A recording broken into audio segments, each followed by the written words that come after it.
Come with me to my first singles mixer event in Toronto. This dating event was hosted by Flair Events at the Fifth Social Club. As we got inside, we chose bracelets. Ever wonder why modern singles mixers are turning into 90% women, standing around holding espresso martinis with absolutely zero men in sight? Today, we are dissecting the exact moments men officially checked out of the modern dating market and why logic is forcing high-value guys to choose isolation over entitlement. If you want to stay ahead of the curve, see through the delusion, and master the real social dynamics of 2026, smash that subscribe button right now. Welcome to the network. Let's look at the tape. So, I'm trying to put myself out there a bit more and try not to use apps. So I've signed myself up to a singles event, which is in the museum tonight. And I wanted to document it just in case it's like really good or just in case people wanted to try it and see what it's like or share different experiences. So yeah, and my content's a little bit boring because I'm not meeting people, so we'll see how it goes. I'm gonna try and video it if we're allowed. It's called Mingle in the Museum. Didn't say what age people were. I know it's sold out, so fingers crossed it's a goodie. It also goes to 11 p.m. and being a nana like me, I am in bed by 8. So we will see how we go. I've also been single for almost 4 years. Just had really shit luck. And I'm not dating to hook up.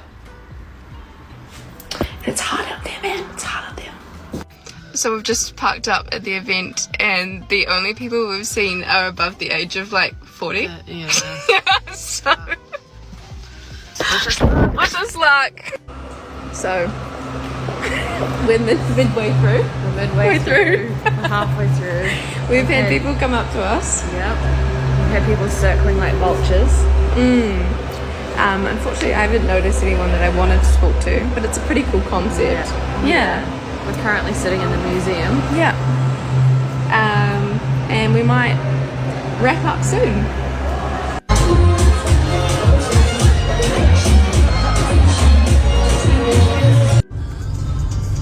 We're now going home. We both talked to a dude each for a long time, so we think that's sort of successful.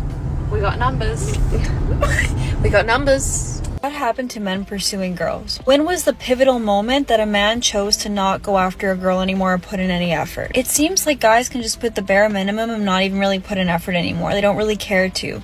Or they're like, why don't girls just go and make the first move and make the effort? When did it become a thing? Now it's like role reversal where they expect girls to be making the first moves, yearning for a guy and chasing him. That is, I feel like, the downfall of why it's so hard to meet someone, because men don't put in effort anymore or don't care to put in effort. And a relationship won't work unless the guy likes the girl just a tiny little bit more. He has to like her just the tiniest bit more for it to work in the long haul. One of the biggest curses you can put on your dating life is texting a girlfriend, let's go out and meet cute boys this weekend. I don't know what it signals out into the universe, but it literally puts a complete curse on you. You will go out with your friends and you will not meet anyone. It's like The Walking Dead. It's like there is no one for days and you're not approached, and then you put all of this effort and you're like 7 espresso martinis in and you go to sleep with like a mid-heart attack and you're like, why did I make that effort?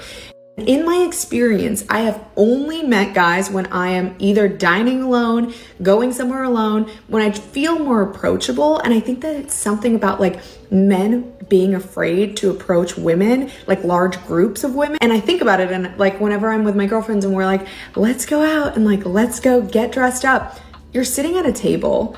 You're not really approachable. You're not really doing anything. Like, what do you expect a guy to just like come to your table and want to talk to you? You're so much more approachable and like relaxed when you're just yourself. So do not text your girlfriends this weekend. Let's go out and meet cute boys. Trust me, it never works. Come with me to my first singles mixer event in Toronto. This dating event was hosted by Flair Events at the Fifth Social Club. As we got inside, we chose bracelets in colors for our love languages. It was such a nice venue with a nice bar, so I got myself a little drink, put my name tag on, and started socializing. You could feel that everyone came here with the intention of finding genuine connections because it was so easy to talk to anyone. They also had a lot of games which were so much fun as a conversation starter. It's definitely a better alternative to dating apps, so if you're interested in more than just swiping, then you need to experience dating with Flair. My second said speed dating event at Lucky's Cocktail Lounge, and this is how it went.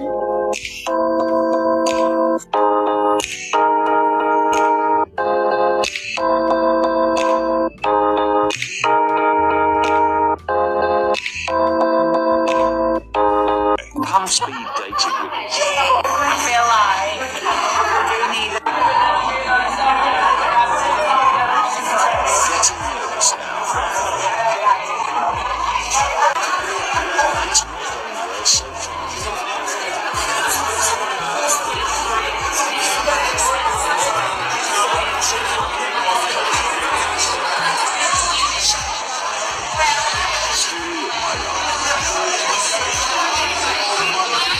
Story of my life.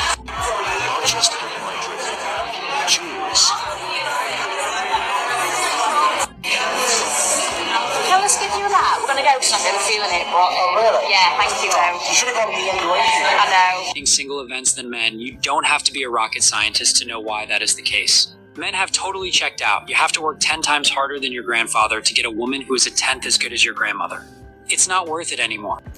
I debated if I even wanted to make this TikTok, as it's somewhat vulnerable to me and kind of hard to really get my feelings across. But, you know, if people relate to this, it could, you know, transpire into something, good conversation, support, all this kind of stuff. But for the people that are 35, probably more so women, 35 plus, who, you know, they're just like content being single. How? I am 37 and I have definitely struggled in the dating world. You know, I haven't been in a long-term relationship in quite some time, about 5 or so years. Definitely shorter term relationships I've gone on and off with, 3 months here, 4 months here, 5 months there. This last one really just bummed me out, as I really thought, you know, we tried twice that. Anyways, beside the point, you know, I want to make the point, like, I've been in therapy for years. I truly, like, love myself. So I really don't want people being like, work on yourself and, like, become, like, love yourself. Like, I'm very hyper independent. I grew up an only child primarily. I had to learn to love being by myself and loving who I am. I love to solo travel. It's liberating. Sidebar, if you haven't done it, I highly recommend anyone do it. I have the most great friend support system in the world. But at the end of the day, and I want to just be content being single, but at the end of the day, I yearn for a companion. I yearn for a romantic partner. And there's times where I'm like, oh, I got to get to that point where I just don't, it's just not on my mind, where I accept, like, this could be, and be okay with everything else in my environment that is positive. But I'd be lying to myself, because I truly, it's the puzzle, the piece of the puzzle that's missing for me. And I yearn for it. And I love myself. And I work so hard on continuing to grow to love myself even more and being the woman, the person I am today. But I guess my question is for women that are in this position, men too, that have made that decision. Like, what was like your clicking moment? What was the light bulb moment for you where you're like, I'm good. If it happens, it happens, but I'm not going to yearn for it anymore. I'm not going to hope for it, because I could be having the best day and being the most positive, loving myself, whatever, hoopla, and still there's something missing. And I don't know if I'll ever get to that point of just being content. If the guy that you're talking to, whether you're in a situationship or you're in a relationship, is talking to another girl, this is what you're gonna do. I've been trying to debate if I'm gonna be like the soft girl and say this, or if I'm gonna give it to you really, really harsh. Maybe I'll make it part 2 and do both. The Aries in me is the villain, so I'm trying to do what's in your best interest. I would delete all the paragraphs that you're about to send him. Don't even shed a tear. I wouldn't even think twice about this guy. You know why? Because a guy who has to talk to multiple women and make multiple women question themselves and be like, who's that person? Or who's this? Or what's that? Or what's going on? Or whatever. That's an insecure man. A person who is talking to multiple women is an unavailable man. You can try all day long to convince yourself, well, he told me. I don't care what he told you. I'm looking around. I'm trying to find the fuck to give. I don't care what he told you. It's not about what he told you. That's the whole point. The whole point is he is talking to multiple women because one person is not satisfying him. They can tell you all day long you are who they want, but if they do not want to slap a title, they do not want to date, if they have another girl, if they are not living up to your standard, why would you want them? Like, can you imagine yourself getting married to somebody who doesn't value the woman that you are? Like, you want a man to put a wedding ring on your finger. You want this man to be in the same room as when you deliver their his child, but he's playing mind games now. Why would you want that? Even if he doesn't act like he's playing, do you think he doesn't know what he's doing? Like, the fact that you didn't even know about this girl until now, and even if you just caught it like right away, they were still in the picture. This man is not available. A guy asked me, oh, since being single is your new personality now, what are you gonna do when you find a boyfriend in a few months? And I was like, I won't find a boyfriend in a few months. I am single by choice. Which reminded me of the quote that it says, guys can't believe that there are girls who are single by choice because they're never single by choice. Okay, so am I the asshole for blocking my ex when she broke up with me? My 19 male ex-girlfriend, 20 female, of 3 years broke up with me Sunday night over text. She told me that she felt like my lack of ambition was holding her back and she needed to move on with her life because she felt like I didn't value her. When she sent me that, I just sent okay and blocked her and fell asleep shortly after.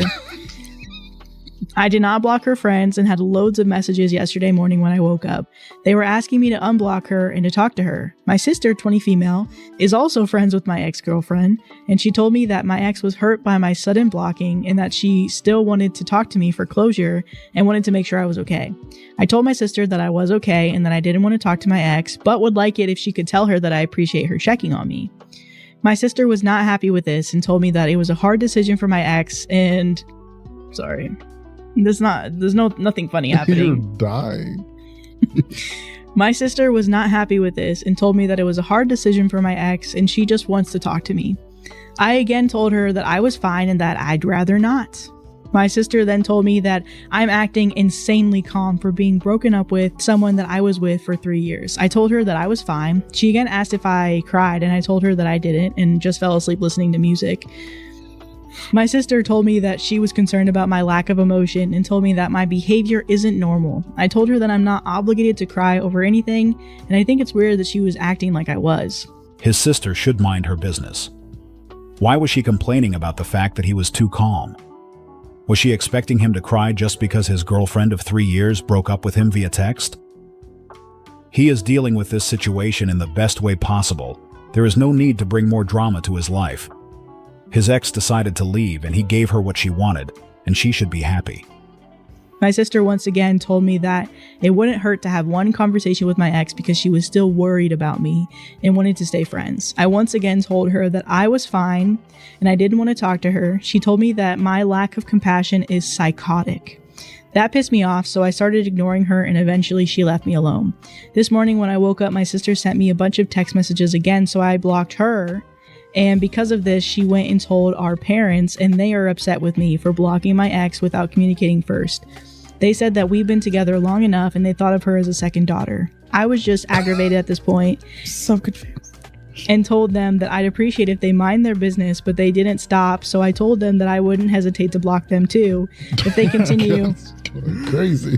Which caused them to stop. They apologized to me and told me they didn't mean any harm, but it just felt like it was inconsiderate of me to block her without talking about it first, but they won't press me to talk to her if I don't want to. And then top comment before we get to the reaction, somebody said, nobody putting the point that she broke up with him via text. A 3-year relationship? What the fuck? Right? You ain't got no money now. So what are we gonna do later?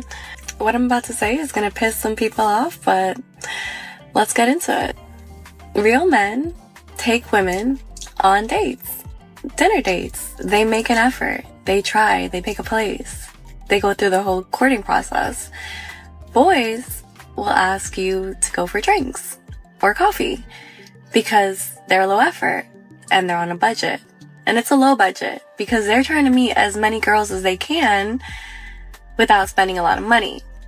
But high quality men who recognize high quality women and the effort that they take into getting ready for a nice date, that they will take you somewhere nice. She probably wants someone to take her places she wouldn't go by herself. If you're on a budget, you shouldn't be dating. Okay, get yourself together so that you're no longer on a budget before you bring anybody else into your bullshit. Doesn't that just make sense? Like, date them all. Every single one of them. The ones that like you, the one that think they like you, the one that think they're about to smash, date them all. Date them all, have your roster. Yep. If he don't want you having options, tell him to close them. And if he don't really want you out here mingling, then tell him to not make you single anymore. Have your options. Have several that talk to. Like, talk to a lot and don't just settle for one. That be your problem now, settling for one. And then it's like 8 months, 9 months in, you're not working out. You wasted all that time. Girl, let me tell you, 3 months. That's the most I gotta get from you to know where y'all stand officially. And if he's still like, oh, I'm going with the flow, drop him and move on to the next. Yep, I don't care. Date them all, sis. Date them all until the one that comes around and trying to close that option for you. Okay? Are single until somebody puts her ring on it. I don't care what nobody say. You are single till taken. So, date them all, okay? Date them all. Look, I don't know who needs to hear this, but I'm dating for love, not for money. So if you want to go 50-50 with me, that's cool, okay? Because I was doing 100 by myself. I'm talking about I'm out here. So if you want to do a little 50-50, stop listening to them. They want you to do 100, forget them, okay? I'm here to do 50-50 with you, okay? We can split it all down the middle. I'm talking about everything. Everything. Just let me know. Like, for real, let me know. Because, you feel me? Let me know. 32, I'm hot and I'm single. At this point in my life, and actually regardless of your age, I just believe it's good to do a little self-introspection. So I've been doing a lot of that related to romantic relationships this week. Yes, I do believe I haven't met the right person. I don't believe that timing has ever been right for me. With that being said, there also have been relationships that have never progressed further. And why is it that they haven't? It's okay to sit and wonder in that. As I've been thinking about that this week, something that has just felt very strong within my body is actually, it's brought up my deepest fear, my deepest insecurity that I'm unlovable. And because I've always let that fear be on the forefront of my mind, I've never allowed myself to be vulnerable with somebody to let them truly in to see me. When the Matrix tries to force men into low-value setups, the only winning move is to step away entirely. If you want to see exactly how this entitlement backfires on a massive scale when the reality hits home, you need to watch this analysis right here. Click on the next video, keep your emotions completely detached from the noise, and I will see you over there.